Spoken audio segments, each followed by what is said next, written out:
जोहार। मैं मुकुल ज्योति मिंज, डाइट संघ का सदस्य गुमला। बच्चों, आज मैं कक्षा 4 में हिंदी विषय भाषांजलि पुस्तक से चौथा पाठ मुझे मॉनिटर बना दो पढ़ा रही हूँ।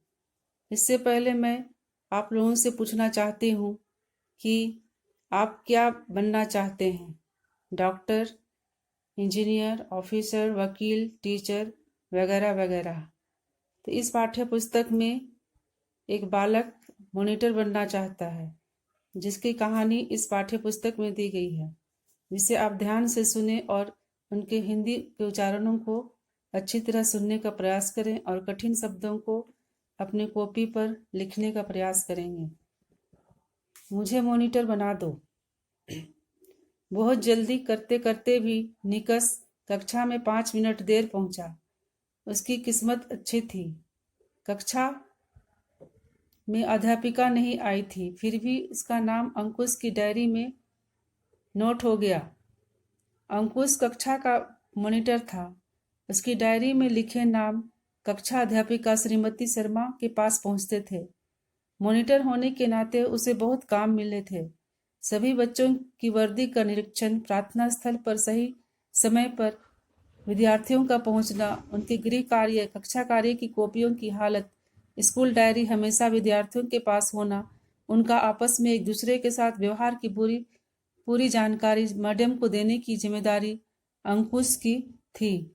श्रीमती शर्मा को बच्चों की पिटाई तो नहीं करती थी, मगर बच्चों से इस तरह से बात करती थी कि बच्चे उनके सामने आने से ही डरते थे। ऐसे कामों के कारण अंकुश का महत्व कक्षा में बढ़ गया। बच्चे उससे डरते थे कहीं उनकी शिकायत ना कर दे। कई चतुर बच्चे उससे पटाए रखने के उद्देश्य से अपने टिफिन में से विशेष व्यंजन देते। कई उसे अपनी कीमती चीजें दिखाते और इस्तेमाल के लिए भी देते। निकस खेलने के चक्कर में कई बार कक्षा में देर से पहुंचता या किसी दोस्त से पड़ता। उसकी शिकायत श्रीमती शर्मा तक पहुंचती। श्रीमती शर्मा निकस के माता पिता को डायरी में लिखकर उसकी शिकायत भेज देती और उसे डांट पड़ती। तब उसे अंकुश पर गुस्सा आता। वह उससे उलझ पड़ता। एक बार तो उसने गुस्से में कहा, अंकुश तू मॉनिटर क्या बन गया? खुद को तुरम खां समझने लगा है।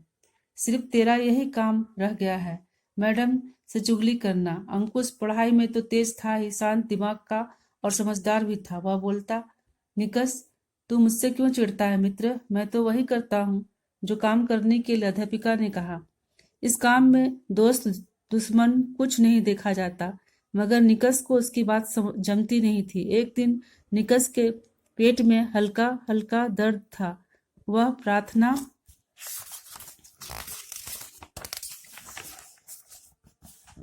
सभा में नहीं गया। अंकुश ने अध्यापिका को उसकी अस्वस्थता के बारे में बताया। शर्मा मैडम ने निकस पर विश्वास नहीं किया और उसने प्रार्थना सभा में बुलवा लिया। निकस को शक हुआ और अंकुश के कारण ऐसा हुआ है। आप वापस कक्षा में आकर उसने अंकुश को बहुत बुरा भला कहा और बोला, बड़ा मॉनिटर बना घूमता है। जब मॉनिटर बनूंगा तब तुझे बताऊंगा। उस दिन वह घर आया तो उसका मन खराब था। मम्मी ने पूछा तो बात टाल गया। रात में खाना खाकर सो गया। एक आध घंटे बाद वह नींद में बड़बड़ा रहा था, अंकुश तुझे देख लूंगा, बड़ा आया मॉनिटर। उसके चिल्लाने से मम्मी की नींद खुल गई। उन्होंने उसे ठंडा पानी पिलाया और सुलाकर उसके सिर पर हाथ फेरती रही। 2 घंटे बाद फिर उसने एक सपना देखा। अब की बार सपना अच्छा था। सपने में सुंदर परी आई। उसने निकस से कहा, निकस मैं अंशु परी हूँ। मैं परी लोक से आई हूँ तेरे साथ खेलने। निकस ने कहा, आज मेरा मन खराब है, आज मैं नहीं खेलूंगा। अंशु ने पूछा, क्या हुआ? निकस बोला, मेरी कक्षा का मॉनिटर अंकुश खुद को बड़ा 30 मार खा समझता है, हमेशा शिकायतें करता है। इसकी वजह से स्कूल में और घर पर मुझे डांट पड़ती है। अंशु परी ने चिढ़ाया, तो ऐसे काम ही क्यों करते हो? अच्छा चलो थोड़ा खेलते हैं।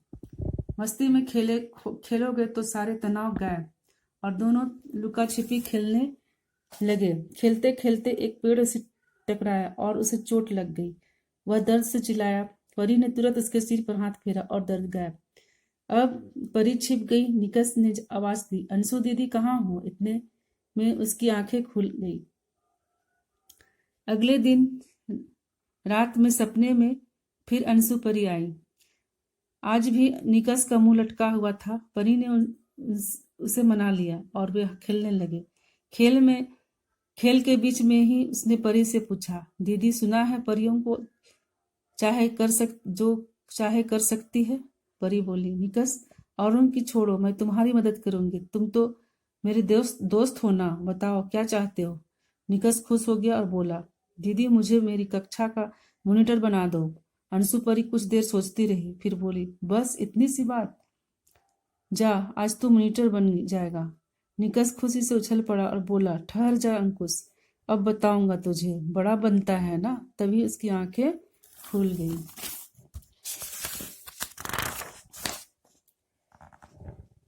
उसे सपने का कमाल कहें या संयोग, आज जब निकस स्कूल पहुंचा तो श्रीमती शर्मा ने उसे बुलाया। आज वे खुश थी। उन्होंने निकस से कहा, निकस मैं सोच रही हूँ कि तुम्हें मॉनिटर बना दिया जाए, मगर ध्यान रखना यह एक तरह का नेतृत्व प्रधान मौका है और मौके है सच्चाई, ईमानदारी, निष्पक्षता से अपनी जिम्मेदारी को निभाने का। तुम्हें ये सारे काम छोड़ने होंगे। तुम अपने दोस्तों से नहीं चाहते तो बोलो, तैयार हो? अंदर से अंकुश पर गुस्से से भरा निकस बोल पड़ा, जी। और वह उस दिन से कक्षा का मॉनिटर बन गया। अब तो निकस की दिनचर्या ही बदल गई। समय पर कक्षा में पहुंचना, प्रार्थना सभा से पहले सभी विद्यार्थियों की वर्दी का निरीक्षण करना, कक्षा और गृह कार्यों को पूरे हैं या नहीं, कॉपियों पर सही कवर चढ़े हैं या नहीं, कहीं विद्यार्थी आपस में लड़ते हैं या नहीं,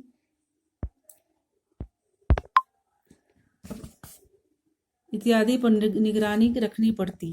मुसीबत थी कि दूसरों का निरीक्षण करने से पहले खुद को वैसे ही तैयार करना पड़ता। कोई गलती मिली, चाहे अपना गहरा दोस्त ही क्यों ना हो, मैडम तक खबर करनी पड़ती थी। सबसे बड़ी बात यह थी कि कक्षा में प्रथम आने के लिए खुद जमकर पढ़ रहा था। एक दिन की बात है, उनके दोस्त अनुज, विक्की, मोंटी और हर्ष उसे घेर लिया। पहले तो सबने बैठकर साथ साथ खाना खाया, फिर बातें करने लगे। फिर बातों बात में अनुज बोला, क्या निकस, मैं 2 मिनट देर से ही प्रार्थना स्थल पर पहुंचा और तूने मैडम से शिकायत कर दी? विक्की बोल पड़ा, निकस तू तो अच्छा दोस्त है, हमारे ग्रुप का है, हमारे हाउस का है। कल फुटबॉल मैच में आयुष ने जानबूझकर मुझे टांग मारी तो मैंने उसे एक चाटा मार दिया। तूने मैडम से शिकायत कर दी? हर्ष बोला, यार जब से मॉनिटर बना है दोस्ती का लिहाज ही नहीं करता, बस मैडम के आगे नंबर बनाने में लगा रहता है। मेरी पर्यावरण की कॉपी पर जिल्द नहीं थी तो मैं पहुंच गया शर्मा मैडम के पास। निकस गंभीर हो गया। उसने पहले अनुज का गाल थपथपाया, विक्की की थोड़ी हिलाई और हर्ष के बालों पर हाथ फेरा और मोंटी का हाथ हिलाया। फिर बोला, दोस्तों, जो तुम सोचते हो वैसा कुछ नहीं है।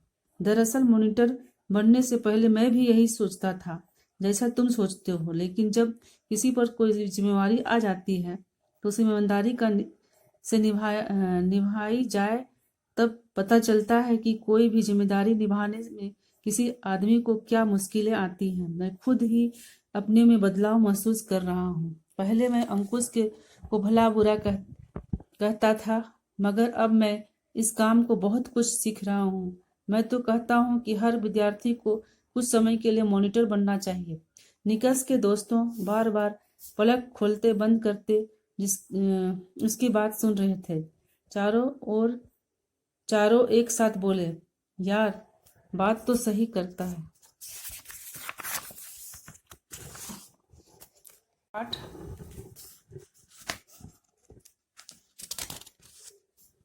खत्म हुआ और इस पाठ से हमें ही सीख मिलती है कि हर काम हमें ईमानदारी पूर्वक अनुशासित होकर करनी चाहिए और सभी जिम्मेदारी को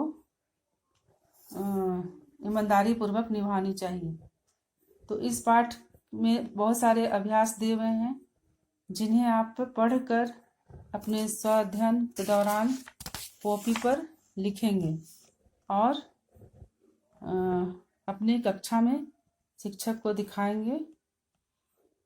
तो इस तरह आप यह पाठ समाप्त हुआ। आशा है कि आप समझ गए होंगे। अगले वीडियो में मैं दूसरे पाठ लेकर उपस्थित होंगी। धन्यवाद।